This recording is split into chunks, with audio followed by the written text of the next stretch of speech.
This is the Science of Mind Home Study Course, Lesson 4. It starts on page 45, and I am going to start reading from page 47. Lessons 1, 2, and 3 have been devoted chiefly to two matters. Number 1, an understanding of the power of thought, with something of the reason why. And number 2, specific suggestions as to how to improve the quality of one's thought. The student who has come into this understanding and is following the suggestions is finding that as his thought improves in quality, his circumstances improve correspondingly. But the earnest and inquiring student will want to know more of the why. Moreover, he will find that as he does know more of the why, his power to bring about definite, specific results will increase. In this lesson, the student is brought into a deeper and more metaphysical aspect of the science of mind. I urge you to study it carefully, going over it several times. Come back to it again and again. It will enable you to make very sure that you have a clear understanding of the difference between the activity of surface mind, which is selecting and initiating, as characterized by I choose, and that of deeper mind, which is fabricating, as characterized by I obey, obedience. Success in getting what you want from life depends on understanding these different activities. When you have clearly grasped that, you will have a sense of authority when you speak your word or treat. You will no longer wonder whether results will follow. You will know they will, because you will have within yourself the deep conviction of the power and reality of the thing you are working with. Once you have mastered this phase of it, the remainder of the course will fall naturally into place. It is natural that man should want to draw into his experience those desirable things that are not there now. Thus, every demonstration is an act of creation. That which man desires must be created.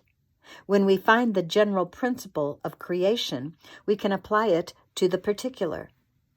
There is such a principle, of course, traceable throughout the universe. It is the self-same principle and method through which our world came into being. The one creative process. In the creative process in the individual, Judge Thomas Troward has done a masterly work of delineating this principle. I recommend that you add this book to your library and study it carefully. Some may find it a little difficult to read, but return to it again and again, for it will amply repay the time and effort given to it. Incidentally, it was the reading and deep study of this book that led to my healing of diabetes more than 50 years ago. Page 48. Troward was a devout Episcopalian. As a judge in India, he also studied deeply the religions and philosophies of the country and found certain similarities in the philosophies underlying the religions of East and West. He wrote the book early in this century before many of our scientific discoveries were made. Though some of the scientific terms he uses are now outmoded, the principle he advanced stands stronger today than when he advanced it. It is a metaphysical principle in line with modern science. The student who masters Troward has a solid rock of metaphysical healing philosophy under his feet. Troward's thesis is that there is only one creative process in the universe. It brought the world at large into being. Every moment it is bringing man's personal world into being. By this process, a star is created or a body healed. And if we would bring into our lives something good that is not there now, we shall be able to do it only if we use the same creative process and method that the originating intelligence used.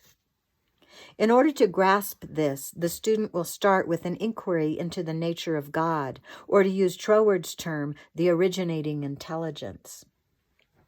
Troward starts with the well-known fact that matter, even though it is hard and solid and has weight, is only energy, or force in form. It is quite evident that in the beginning there was no universe in solid form.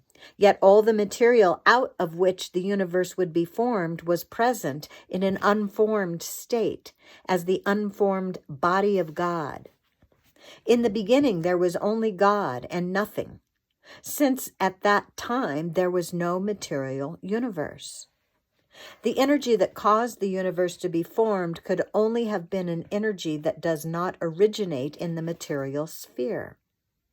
The only known form of energy that does not arise out of matter is thought.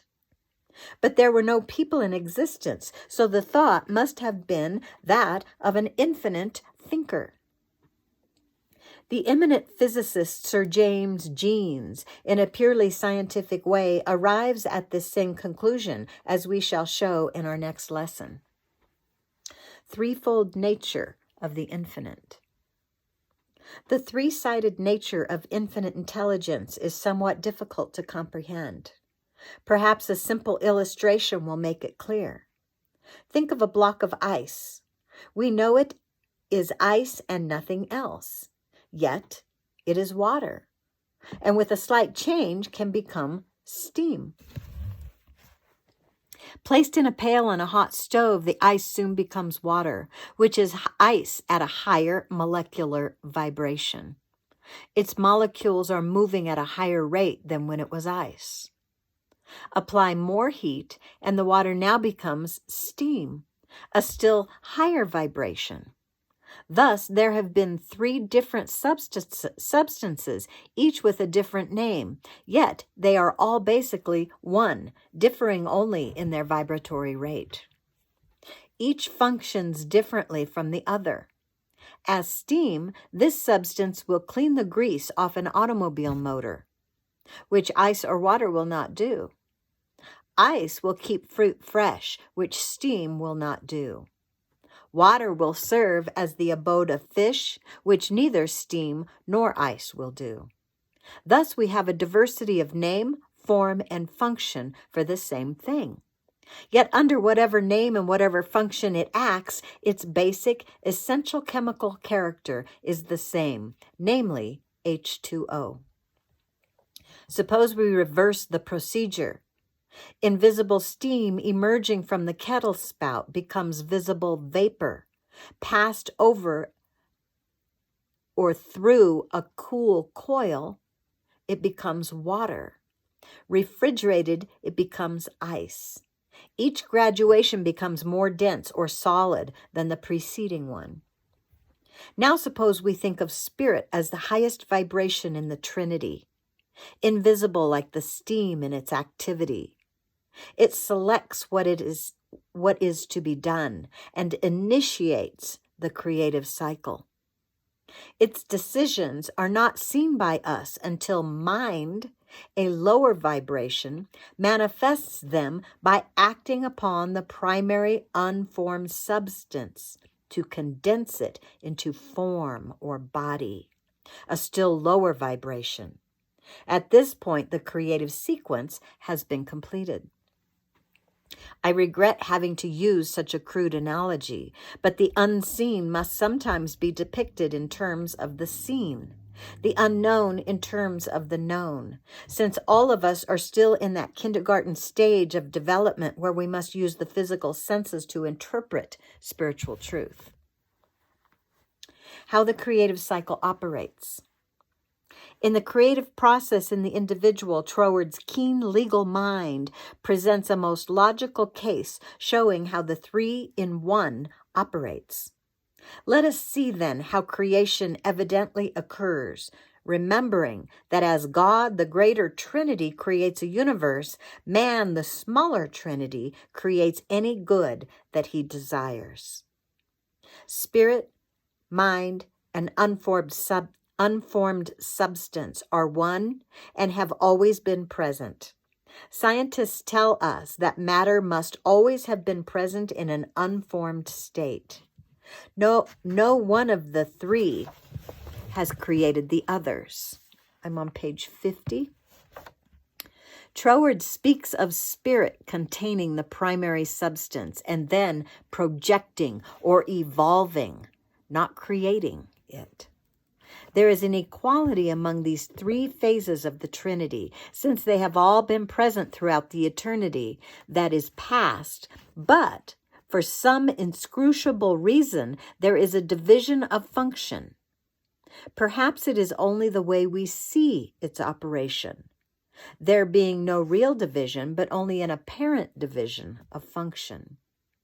We may use an imperfect analogy and call spirit the architect. As part of its indivisible being, it has mind, the builder, and unformed substance is the building materials. An architect, spirit, brings his plans to the master builder and says, follow these out. The builder, mind, without the slightest sense of inferiority, takes them and complies with the directions. He knows that the architect specializes in the drawing of plans, but not in building.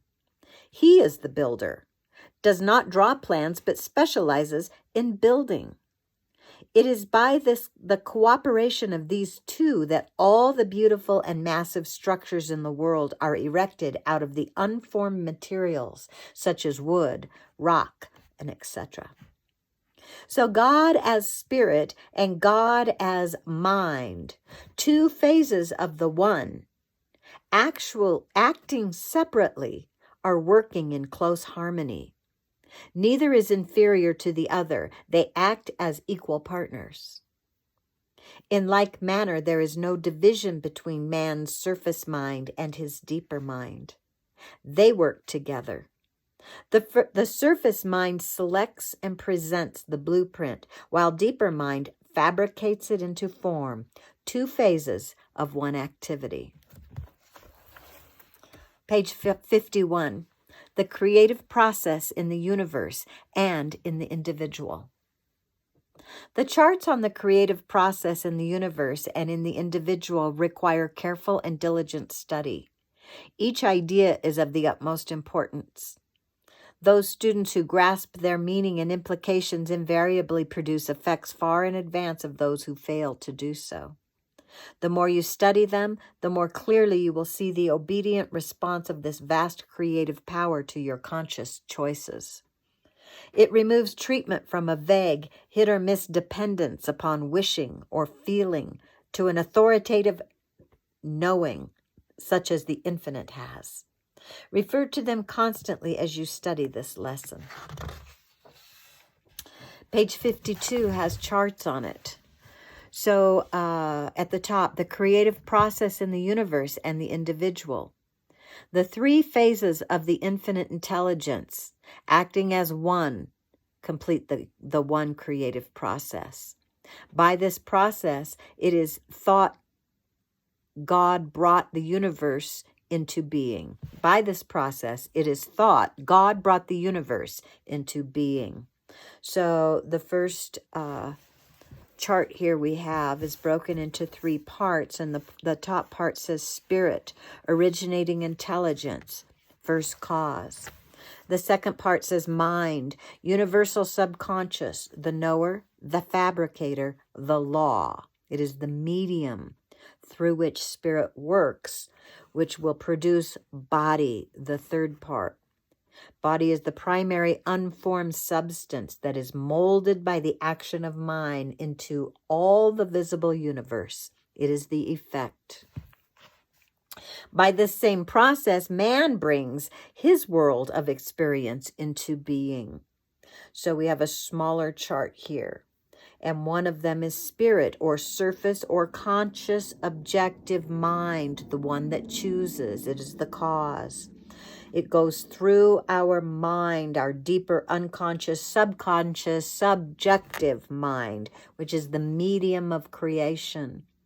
And it creates into body, the physical body, and our physical affairs. It is the effect.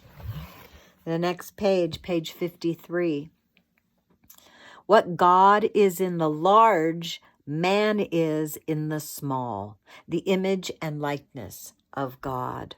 So again, we kind of have a chart here. Spirit is first cause, and under spirit is selection. So this is for God. Spirit first cause, selection, selects a desired form and thinks of itself as expressing it. Well, next to it here, this is us, surface mind.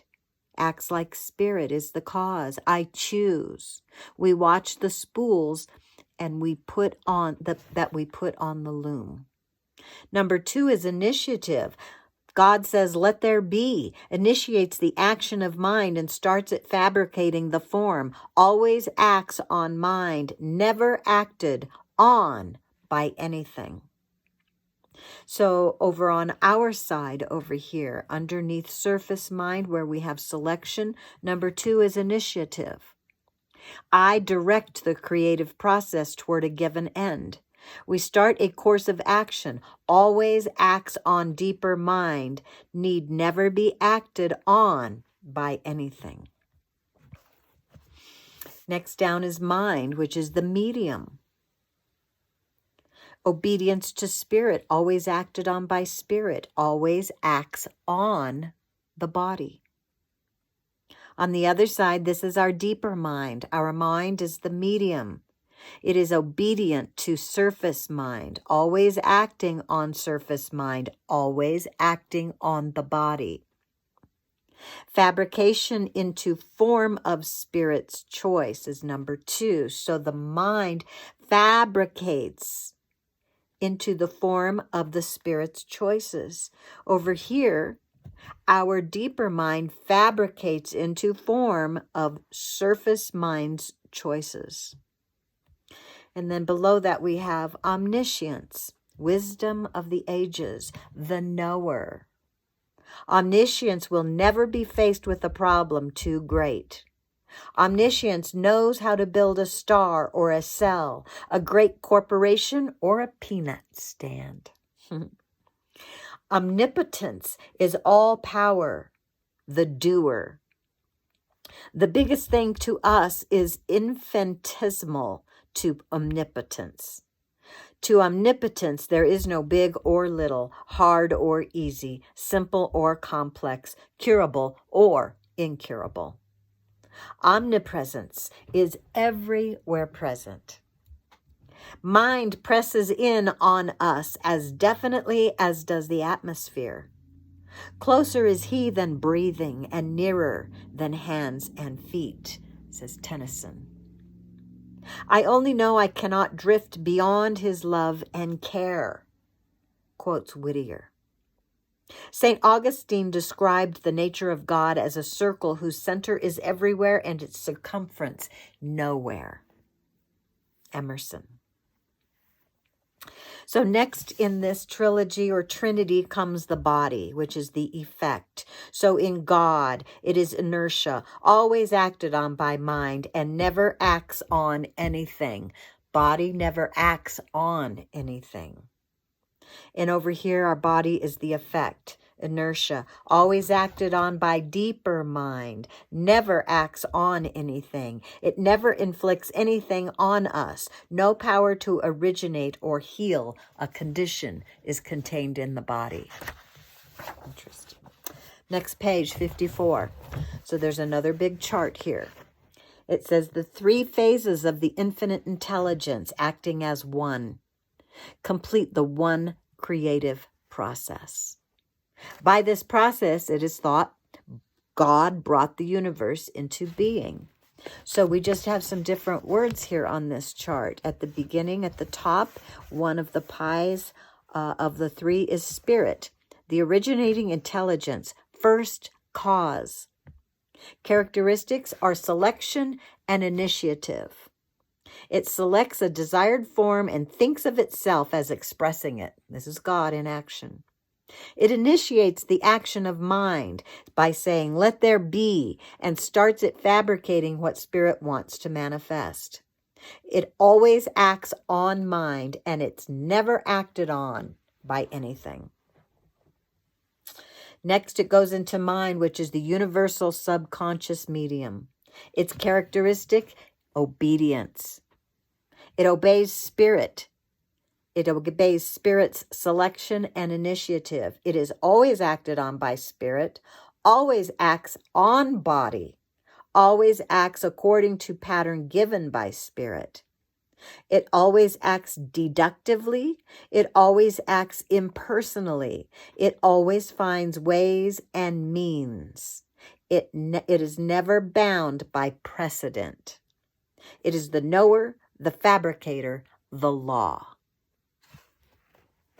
Now, body is the primary unformed substance molded by the action of mind into all the visible universal effects. Its characteristic is inertia. Always acted on by mind, it never acts on anything.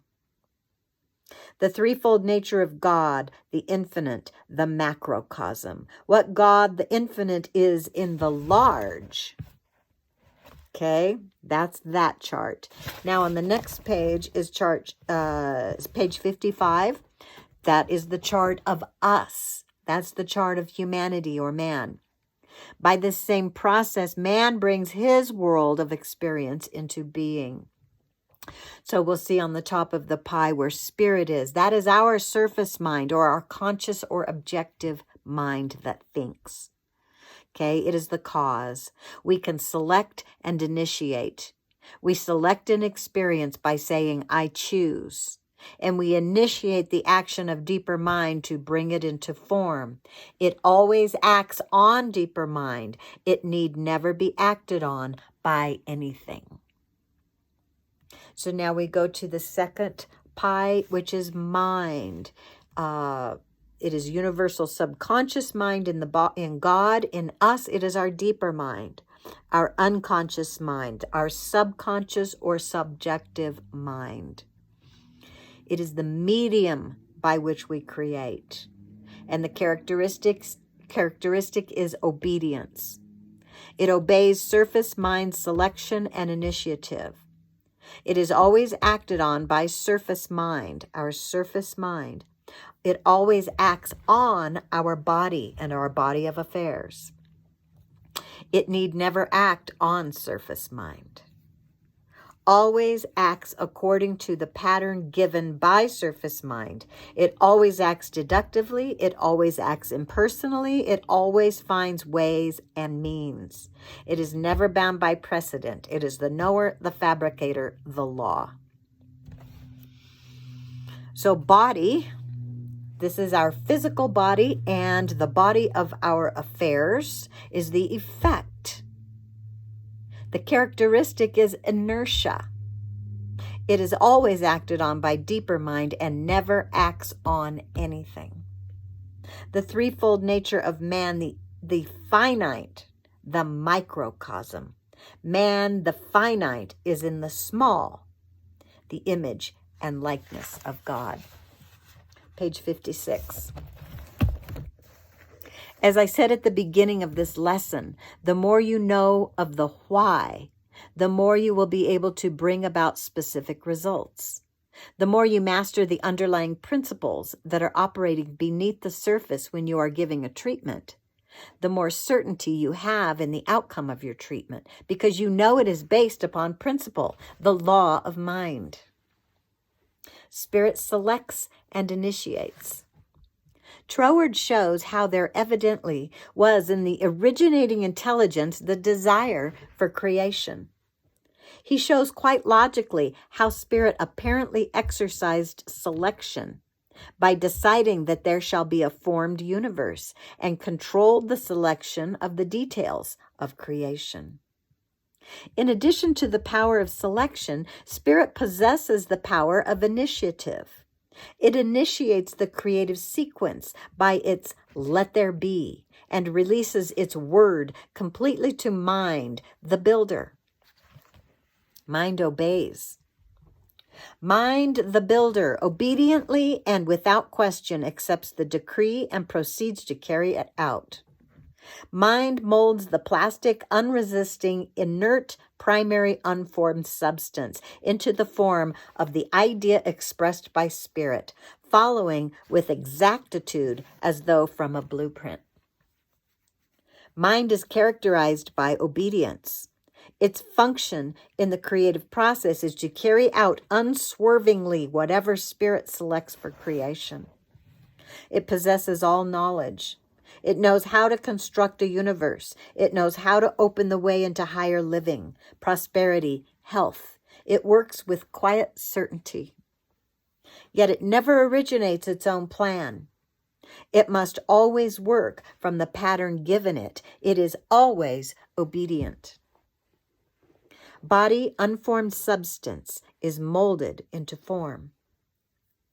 Body, the unformed primary substance, inert, insubstantial, is molded into form and becomes a universe. Body is completely subservient to any action mind makes upon it. It is easily moldable into the form of rocks, trees, flesh, etc. At this point, we might observe that the thought of spirit does not influence body to become a certain thing. Instead, the thought of spirit actually becomes the form as unsolid steam becomes the form of ice. Or to use another illustration, a whirling airplane propeller seems invisible, insubstantial, becoming visible as a form only when it is slowed down. So it is with unformed substance becoming formed. Page 57. Spirit creates a thing by becoming it, by lowering that which spirit has selected, invisible, to a visible level, form. Mind completes the creative cycle. Mind, the builder or fabricator, takes the original identical idea or concept of spirit and condenses it down into actual form. Thus, the form is the original idea, lowered into visibility to us. It was just as real when it was only a concept. We humans living in a world of sense make the mistake of thinking it is only real when our sense organs can comprehend it. Physicists say that all matter is nothing but force condensed into form, and that electricity is the point at which force is turning into form. They say that electricity in the electron is force at its densest point and is matter at its least dense point. The thoughts of spirit and mind are force. Therefore, it is quite conceivable that the entire universe is the thought of God in visible form. God is all and in all. Since both force and substance have been present from the remotest beginning, co-equal parts of the originating intelligence, it is quite logical to assume that the entire universe, including us, can rightly be called the body of God. From this point of view, there was originally nothing but God. There is still nothing but God, though in changed form. God is all and in all. In him we live and move and have our being. This is of the greatest importance, for the student who understands this most clearly will do the best work in treating for himself and others. Man also is a trinity of spirit, mind, and body. Man is in the small what God is in the large. Man is made in the image and likeness of the infinite, in that he has the power to create his own world. Man, therefore, is spirit, or surface mind. Mind, or deeper mind, and body. These three phases being characterized by the same qualities as those attributed to their counterparts. This correspondence between man's spirit, mind, and body and those counterparts in the infinite trinity refers to their mode of action. Refer constantly to the charts on the creative process. The more you study them, the more clearly you will see the obedient response of this vast creative power to your conscious choices. Surface mind selects and initiates. Psychologists tell us that there is one area of man's mind that has the power to select an objective, any objective it desires, and then to initiate the necessary steps to bring that objective into being. I just turned to page 58. Man's conscious mind, called in this course his surface mind, has the power to select, initiate, and decree what his deeper mind shall bring forth. Man's surface mind corresponds to spirit in the infinite Trinity. At this point, the student may ask, how can this be that man's surface mind corresponds to spirit? Spirit is sinless, without spot or blemish, always resting in perfect peace. Man's surface mind is wicked, often devilish. I can't see this. There is no contradiction here at all. Man is made in the image and likeness of God in that he possesses the qualities, traits, and abilities that enable him to create his own world of experience by the same process that created the universe. His surface mind corresponds to spirit in its power to select and initiate. It is not so much the quality of man's thinking, but the ability to select a course of action and to initiate the movement that fulfills it that makes man's surface mind the counterpart of spirit in the originating Trinity. The power to choose is man's greatest power. Deeper mind obeys. Psychologists tell us further that man has an obeying phase of his mind. It does not reason, select, or initiate anything. It merely accepts the suggestions or the dictates of the surface or reasoning mind and immediately proceeds to carry them out. It accepts and obeys any pattern set before it. Herein lies the basis for all forms of suggestion or autosuggestion and hypnosis. Man's subconscious mind, called in this course his deeper mind, automatically obeys that which is passed on to it by his surface mind. It acts always in complete obedience to the decrees of his surface mind. It works ceaselessly, turning the material of our thought into the experiences of our lives.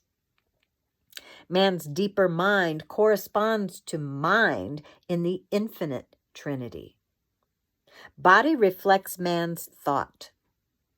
Just as the body of the originating intelligence is the entire material universe, so the body of man is his entire environmental world, as well as his physical body. It is his family, home, work, possessions, and his physical body. Man's physical body is molded and shaped by the combined action of surface and deeper mind.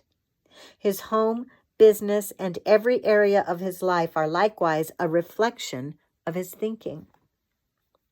Man selects a goal in his surface mind and initiates the action, releasing it to deeper mind, which obeys the decree and acts upon body to bring it into form. Page 59. Each student has the power to reproduce the creative process in himself and his own affairs. He can use precisely the same creative process to bring about a change in his personal life as the infinite used to bring a universe into being. Spirit is cause, mind is creative medium. Spirit in the Trinity, the infinite and the finite, is cause. You see this by the charts. Our choices originate in our surface mind or spirit. The action that brings them to pass is that of deeper mind. Once we learn to release it to this only agent that can bring it to pass. Mind in the Trinity, the infinite and the finite, is creative medium. Also, as you see by the charts, it is the working phase of the Trinity. It carries within itself all the know-how of creation. It knows how to build a sun or a planet, a blade of grass or a redwood, a cell or a child. It knows how to restore perfect structure and function in a body. It knows how every successful business was ever built and how any person ever drew love and companionship into his life. It is knowledgeable. Its knowledge is absolutely without limit. It is omniscient. Yet it is dedicated to the will of man in creating his own world. Deeper mind will carry out to completion any pattern that surface mind keeps at the focus of attention, and it will do it easily and effortlessly. Spirit in the infinite, surface mind in the individual, decides what it wants done and, as it were, says, "Let there be," a release. Thus, passing the action into mind or deeper mind, which is dedicated always to obey spirit or surface mind and carries out the order.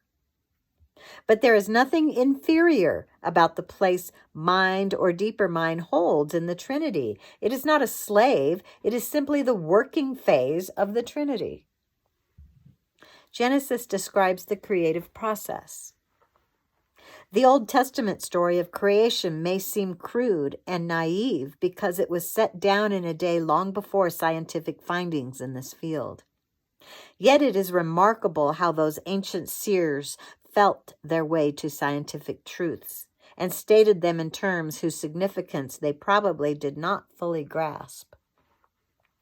When they wrote, "And God said, 'Let there be light,' and there was light," they were describing this creative cycle, spirit selecting and initiating the movement by "let there be," mind obeying, swinging into action, applying its know-how, and there was light.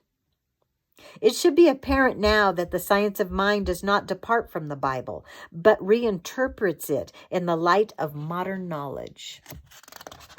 Page 60.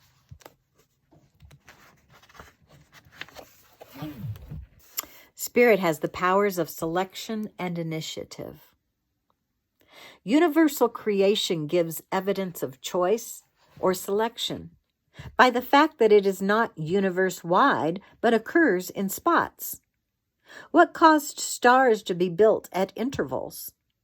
There is no scientific answer to this, but it is an indication of the power of spirit, originating intelligence, to select spots for creation.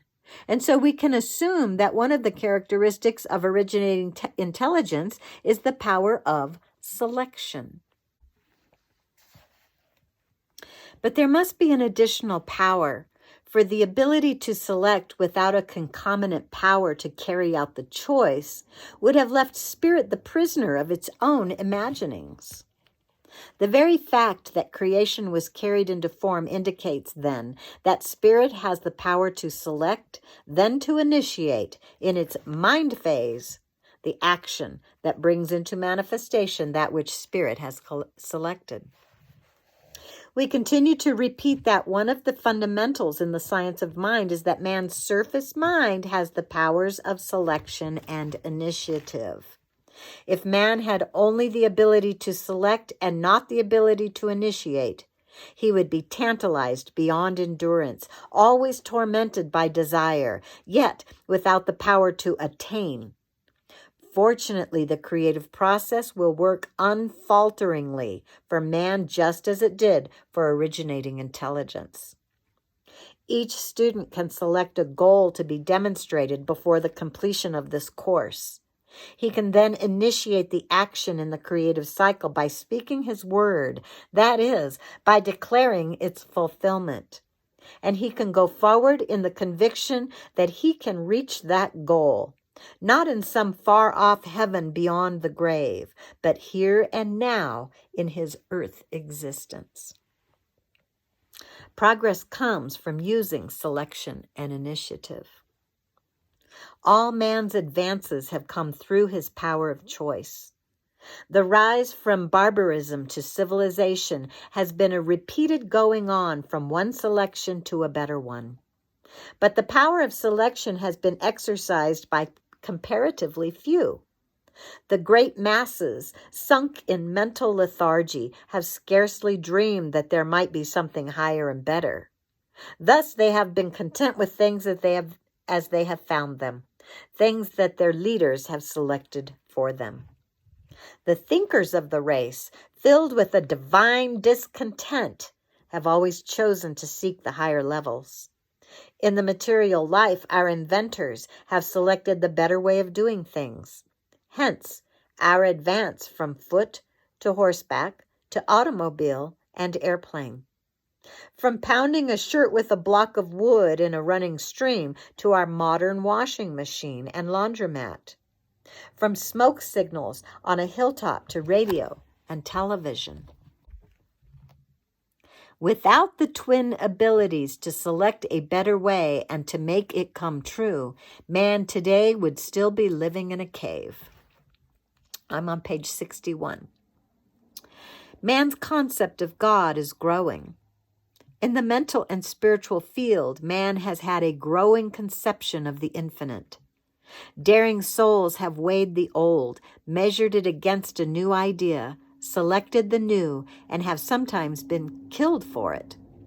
But later the masses have accepted the new ideas and because of it have moved a step nearer to clear understanding.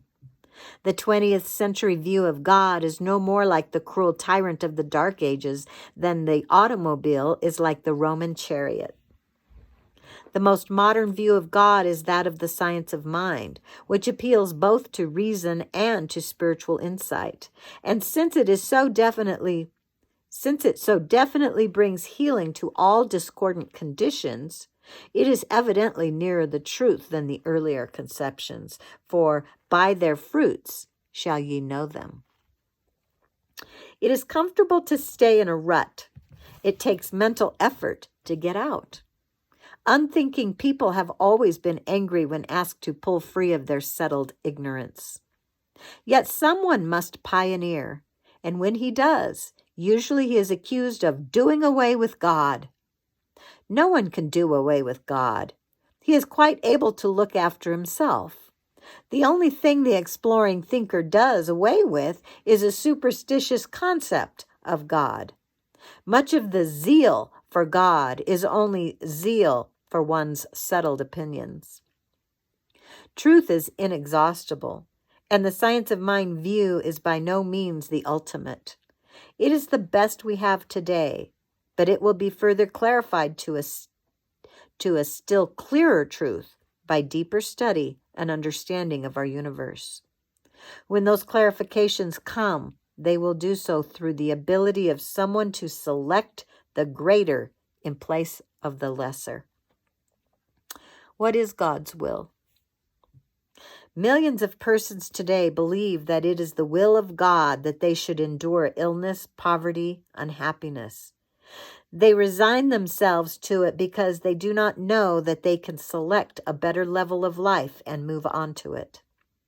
You, the student, are among the pioneers who emphatically reject this belief about the will of God.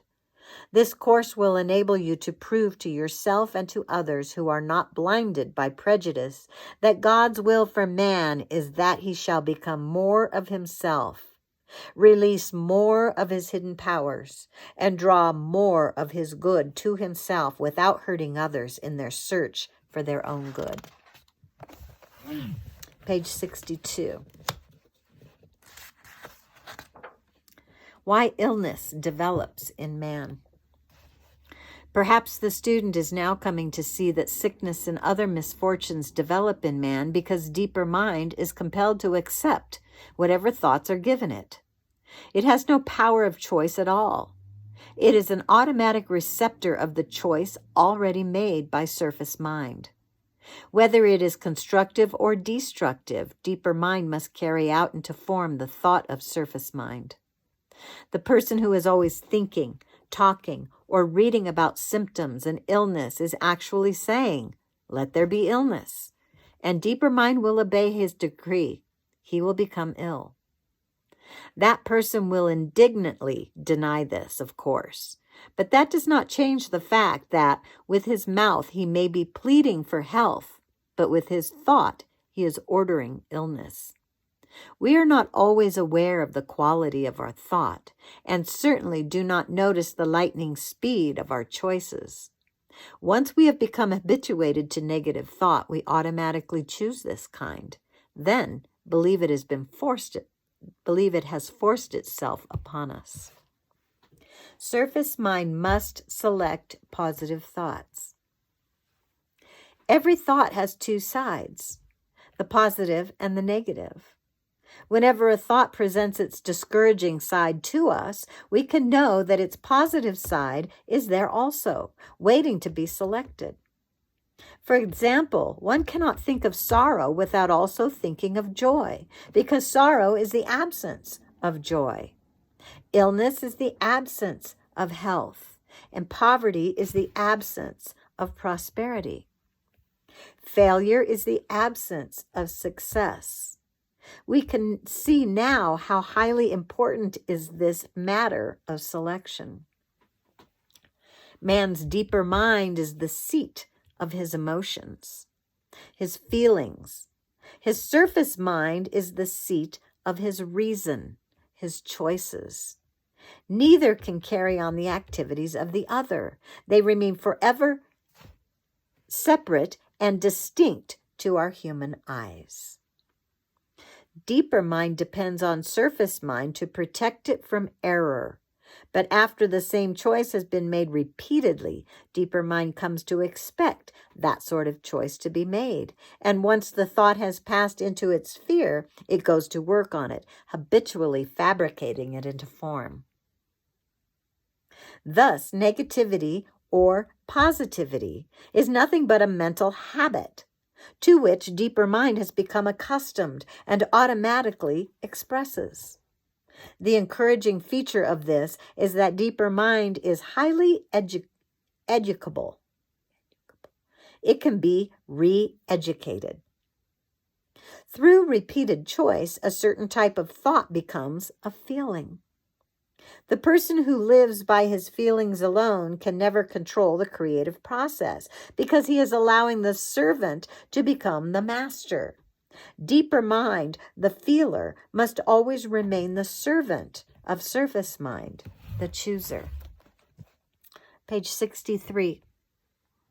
Reason and choice must control the feelings. There are three classes of persons who live by their feelings, or allow their feelings to dictate their actions.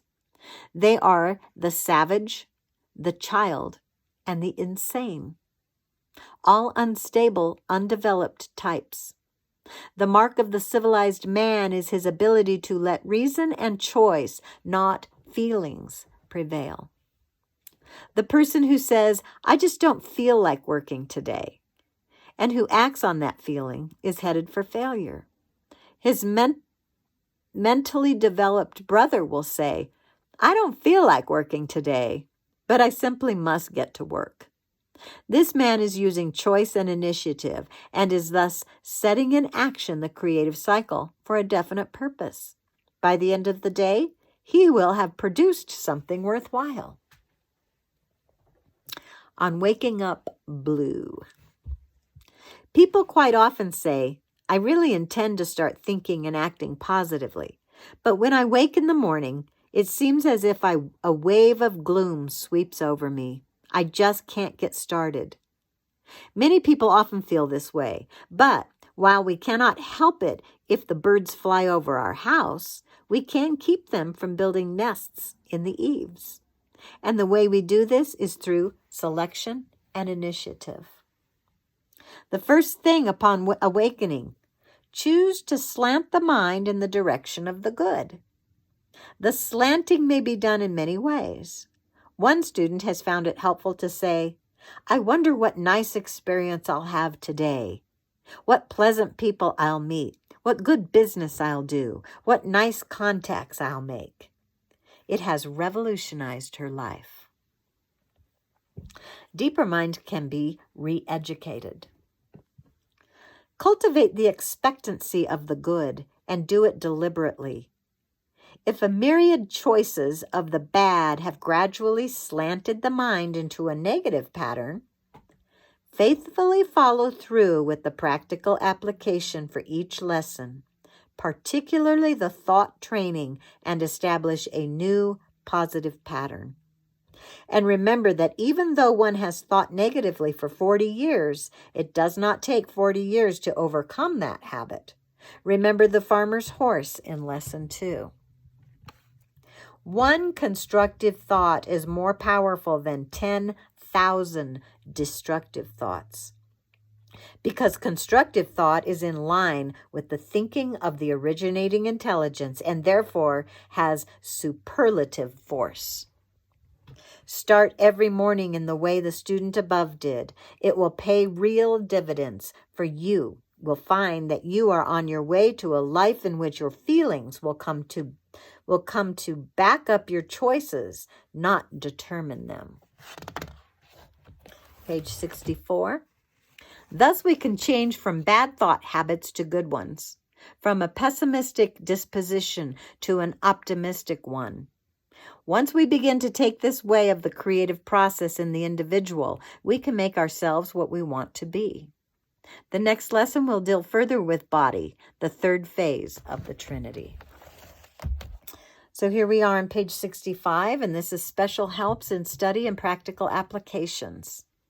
It says these special helps have been carefully prepared to help you get the most out of this course. So these are the questions on the lessons that we will be going over in class. You can answer them in your journal if you would like. Number 1, what is the significance for us that there is only one creative process? Number 2, what must have been the source of the energy that created the universe? Number 3, explain fully and clearly by means of a chart the threefold nature of the infinite. Number 4, explain fully and clearly by means of a chart, man is in the small what God is in the large. Number 5, explain concisely the way man can use the creative process. Number 6, exactly what is meant by the characteristics of selection and initiative. Number 7, what is the basis of all progress, and what is the great significance of this for man? Number 8, what is the explanation for illness and other unwanted conditions in one's life? Number 9, what are some practical ways in which surface mind can do its part? Number 10, why can we say that one constructive thought is more powerful than 10,000 destructive thoughts? And then it gives some collateral reading suggestions. Frederick Bale's book called Your Emotions Can Kill or Cure. And also Your Mind Can Heal You, chapters 1 and chapters 2. Book by Bessie Beale, The Lord is Your Shepherd. And by Thomas Troward, The Creative Process in the Individual. And then we have on page 66, Practical Application and Thought Training. He says, follow the suggestion in the latter part of the lesson each morning. Choose that immediately on awakening, you will deliberately turn your thought toward the expectancy of something good. Here's a writing suggestion. Write at least 7 positive statements that you can use to turn your thoughts in the right direction when you find them dwelling on things that you do not want in your life. And then, lastly, this is a treatment for general good. I know that my word is the word of power. I definitely speak my word to set infinite law into action. It follows the perfect pattern in my body, my business, my personal relationships. I shall be a blessing to everyone I meet this day. I know that I can meet any experience successfully, that I neither fear nor expect evil. I now fill my horizons with the expectancy of the good. I will live expectantly, knowing that my good awaits me at every point and at every minute this day. I know that I will dwell in the sunlight of the healing presence forever. I declare this to be the truth for all whose hearts are tuned to right action this day. And so it is. And it is so. That's the end of chapter 4.